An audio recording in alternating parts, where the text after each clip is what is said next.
They always warned us never to go to St. Mary's Cemetery after midnight. They said the dead there don't rest, they whisper. Of course, I didn't believe the stories. I was a skeptic, a thrill seeker. I just wanted proof, something concrete to debunk the local legends. That night, under a sliver of a moon, I found myself at the cemetery gates. With a push, the old iron creaked open, slow and deliberate, like an ancient sigh. The moment I stepped inside, the air changed. It felt heavier, thick with an unspoken pressure, as if the very atmosphere was watching me. Every step I took seemed to echo unnaturally, even on the soft, damp ground.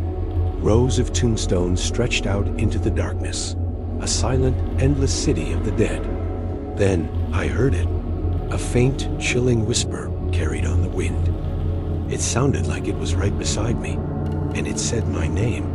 I spun around, my heart hammering against my ribs, but I was utterly alone. The beam of my flashlight flickered erratically, and for a split second, in the strobe-like effect, I thought I saw a figure standing among the graves. "Hello?" I called out, my voice trembling. The sound died instantly, swallowed by the oppressive silence.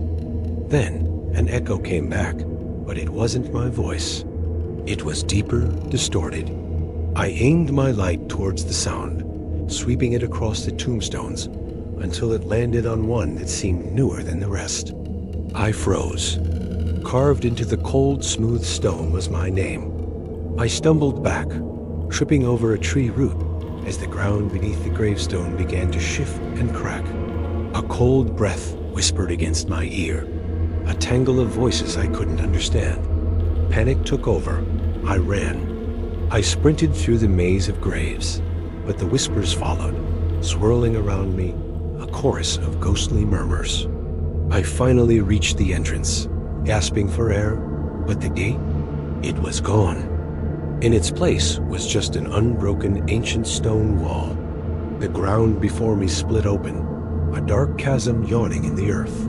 Before I could react, something cold and strong grabbed my leg, pulling me down. I tried to scream, but the sound was choked in my throat.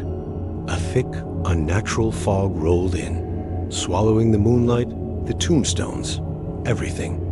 Then, a single whisper cut through the chaos. It wasn't cruel or menacing. It was calm. It was familiar. It was my own voice. "You were supposed to stay," it said. I reached out into the blackness, and a hand, identical to my own, reached back from the fog to meet mine. The world went black. When I opened my eyes, I was lying in the cold dirt. My flashlight was still on, its beam pointing at a patch of freshly turned earth. A new grave? And the whispers? They had finally stopped, because now I was one of them. Thanks for listening to my story.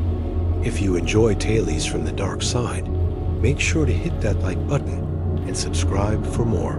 Stay safe out there.